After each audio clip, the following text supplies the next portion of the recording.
Ce cercle représente 1 million de dollars. Voici à quoi ressemblerait 10 millions de dollars désormais. Et voici à quoi ressemblerait maintenant 100 millions de dollars. Et voici ce à quoi ressemblerait 1 milliard de dollars. Bernard Arnault, le fondateur de LVMH, a une fortune estimée à 200 fois ce chiffre. Et puis il y a toi. L'emploi que tu as aujourd'hui a probablement été obtenu à la suite de tes études. Tu n'as probablement pas d'économie et tes dépenses mensuelles te paraissent ridiculement élevées. Tu as l'impression de ne pas être assez bien rémunéré. Tu as peut-être même un emploi étudiant qui doit être remboursé. Devenir riche semble être un rêve lointain. Alors, comment ont-ils fait, te demandes-tu? Certains sont même devenus terriblement riches à des âges qui dépassent l'entendement. Ça peut déconcerter, peut même te mettre en colère. Tu dois te dire qu'ils ont de la chance, qu'ils sont nés dans de bonnes conditions, ils ont peut-être même pris des raccourcis ou escroqué des gens pour obtenir cet argent. Mais cela ne fait pas d'eux de meilleures personnes, ils sont simplement plus chanceux. Et toi, tu ne l'es pas. Ces rêves que tu avais d'acheter un manoir, ta supercar préférée, de rembourser ton emprunt, de voyager autour du monde, semblent condamnés à rester de simples rêves.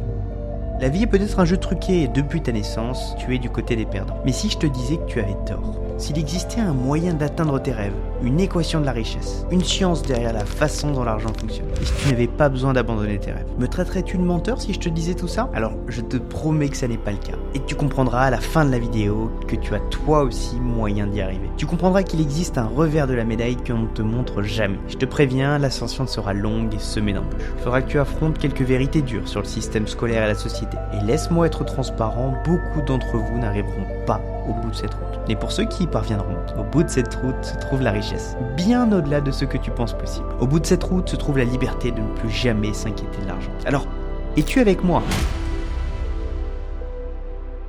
Ne perdons plus de temps et rentrons dans le vif du sujet. Que penses-tu vraiment de l'argent? Est-ce quelque chose pour lequel on travaille? Est-ce quelque chose que l'on gagne? Est-ce quelque chose que l'on gagne ou que l'on hérite? L'argent est-il l'origine de tous les maux? Est-ce que tu es prêt? Es-tu prêt à tout pour en avoir plus? La vérité est que ce que tu penses de l'argent est le résultat de ton éducation et de ton environnement. Si tu es né dans une famille qui n'avait pas beaucoup d'argent en grandissant, tu es plus enclin à croire que tu n'en auras pas beaucoup non plus. Et dans cette situation, le fait que ton école ne t'ait rien enseigné sur le sujet n'aide pas. À cause de cela, la plupart d'entre vous vont développer des fausses croyances à propos de l'argent. Des croyances qui ne vous aideront pas dans ce voyage. Alors, reste avec moi parce que nous allons devoir changer la manière dont tu as perçu l'argent toute ta vie. Hollywood a toujours eu l'habitude de dépeindre les riches comme des individus malveillants, manipulateurs, arrogants ou corrompus. La question reste de savoir si tu as adhéré toi-même à ce cliché. Pourtant, dans un rapport récent publié par Well6, 68% des personnes qui disposent plus de 30 millions de dollars se sont fait elles-mêmes. Bernard Arnault est devenu milliardaire tout seul. Même chose pour Xavier Niel, Jeff Bezos, Elon Musk, et j'en passe. Mais alors,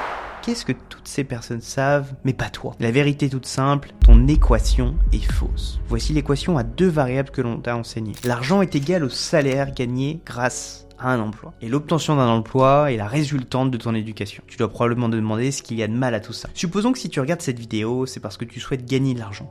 Beaucoup d'argent et dans un délai aussi court que possible. Si c'est ton objectif, alors cette équation pour gagner de l'argent ne te permettra jamais d'y arriver. Nous avons tous une ressource particulièrement précieuse, la plus importante de toutes. Et une fois qu'elle est partie, il n'y a plus moyen de la récupérer. Cette ressource, c'est le temps. Dans un emploi standard, la quantité d'argent que tu gagnes dépend du temps que tu consacres à ce travail. Si tu gagnes 20 € de l'heure et tu travailles 35 heures par semaine, il te faudra près de 24 ans pour atteindre le million d'euros. Et encore, cela ne tient pas compte des impôts ou des dépenses que tu aurais pendant cette période, sans parler de l'inflation qui dépréciera ce million. Alors avec un salaire de 20 € de l'heure, tu peux devenir millionnaire qu'à un âge avancé et seulement en vivant une vie de manière très frugale. Pendant tout ce temps, cette ressource précieuse qui est ton temps t'aura filé entre les doigts. Tu auras échangé tout ce temps contre de l'argent. Pire, pour une somme qui n'est pas si importante que ça. Comment se fait-il alors qu'il y ait des millionnaires et des milliardaires qui se soient faits tout seuls à des âges très jeunes? Qu'est-ce qui les rend si différents? La vérité est qu'ils ont une meilleure équation que toi. Ils ont une façon de comprendre l'argent que tu n'as pas encore saisie. Alors, écoute-moi bien maintenant. Arrête de courir après l'argent. Dans une société capitaliste, les règles du jeu sont les suivantes. Tu es payé en fonction de la valeur perçue que tu représentes. Celui qui perçoit ta valeur est le marché. Le marché, ce sont les consommateurs. Toi, tes amis, ta famille, tes voisins, ton pays. Les gens se plaignent régulièrement que les joueurs de football soient surpayés. Mais pour que ces joueurs soient payés des millions, il doit y avoir un marché pour le football. Des gens doivent d'abord percevoir la valeur de ce sport et être prêts à dépenser pour les matchs et les produits dérivés. Et si le marché est en forte demande pour le football, Devine ce qui arrive aux footballeurs qui sont au sommet de leur art? Ils sont grassement payés pour cela. Ce n'est pas une question de travail. Un agent d'entretien qui travaille dur tous les jours est bien moins payé que le comptable assis derrière son bureau. Pourquoi? Tout ça parce que le marché perçoit l'utilité de l'agent d'entretien comme étant bien inférieure à celle du comptable. Aussi douloureux que cela puisse paraître, l'agent d'entretien n'est pas payé pour l'effort qu'il fournit. Il peut être remplacé par presque tout le monde. Il n'est pas difficile d'apprendre à faire son travail. Et donc, le marché ne le rémunérera jamais autant que le comptable, qui a passé des années de sa vie à étudier les chiffres et qui fait économiser des milliers d'euros en impôts à ses clients. Mais même dans ce cas, nous venons de voir que l'obtention d'un emploi n'est pas la bonne situation pour amasser de l'argent rapidement. Alors, qu'est-ce qui rend des gens comme Elon Musk ou Bernard Arnault si précieux aux yeux du marché? La première chose de l'équation de la richesse est très simple. Si tu souhaites acquérir plus d'argent, il suffit que tu résolves des problèmes. Prends une seconde pour prendre du recul et réfléchir à cela. Tu réaliseras alors presque tout l'argent est basé sur ce principe fondamental. Si quelqu'un résout un problème, il trouvera des clients et donc facilement de l'argent. Si c'est un problème qui vaut des millions de dollars, la solution te rapportera des millions. Si c'est le problème d'une industrie de plusieurs milliards, la solution te rapportera des milliards. Aussi facilement que cela. Pense désormais à tous les problèmes que des sites comme Amazon résolvent. L'ennui d'aller au magasin, l'attente pour une livraison, l'accès à des prix plus bas et bien d'autres encore. Sans parler de toutes les entreprises qu'Amazon a supplantées et des problèmes que ces entreprises cherchaient elles-mêmes à résoudre. Jeff Bezos a aidé à résoudre un problème d'1 milliard de dollars. Et il a été récompensé pour ça. Si tu cours après l'argent,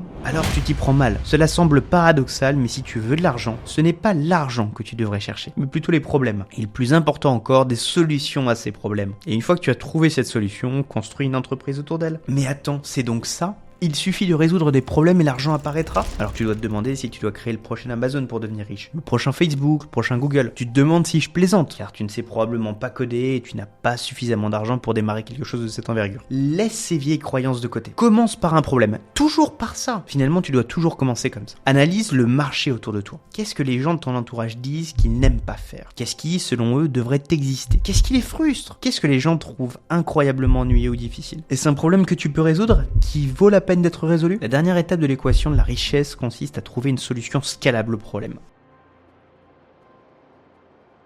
Ta solution doit toucher un grand nombre de personnes. Par exemple, un restaurant n'est pas scalable. Il est limité à une zone géographique et dépend de la fréquentation de cette zone. En revanche, une franchise est beaucoup plus scalable. Ta solution est un logiciel, cela signifie qu'une fois construit, ce logiciel peut être vendu à l'infini en ligne, sans nécessiter des coûts de production ou d'expédition, car tout est virtuel. Alors, bonne chance pour trouver de la scalabilité dans ton emploi.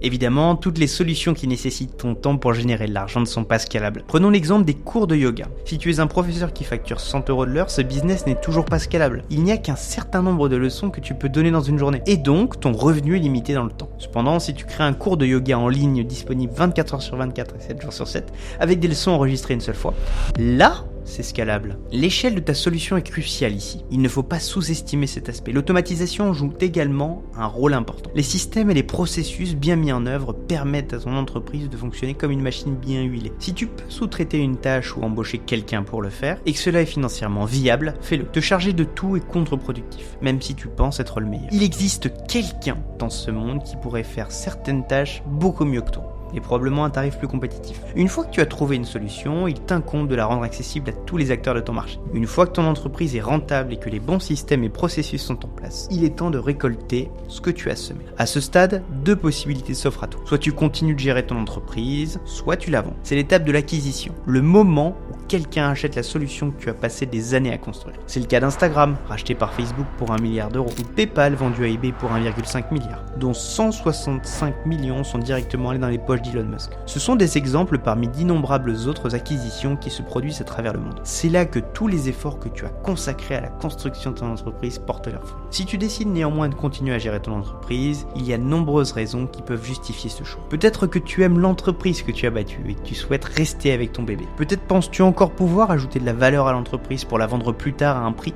encore plus élevé. Peut-être que cette entreprise fonctionne de manière passive et ne nécessite qu'un temps négligeable de ta part. Ou peut-être est-ce une combinaison de tout cela. Quoi qu'il en soit, tu as réussi. Tu as résolu un problème et le marché t'a récompensé pour cela. Est-ce que tout cela a servi à quelque chose? Pour la plupart d'entre nous, cela n'a jamais vraiment été une question d'argent. L'argent n'est qu'un morceau de papier après tout, un chiffre sur un écran, dont la valeur est soutenue uniquement par notre croyance en sa valeur. Dès le départ, il n'a jamais été question d'argent en soi. Ce que tu voulais, c'était être libre, sans jamais avoir à te soucier de ta situation financière. C'était un sentiment, une sensation, la possibilité de faire ce que tu veux, quand tu le souhaites, sans jamais avoir à te demander « Ai-je les moyens d'acheter ceci? Ai-je épuisé toutes mes vacances de l'année? Comment vais-je payer le loyer? Pourrais-je vivre? Quel rêve vais-je devoir encore sacrifier ?»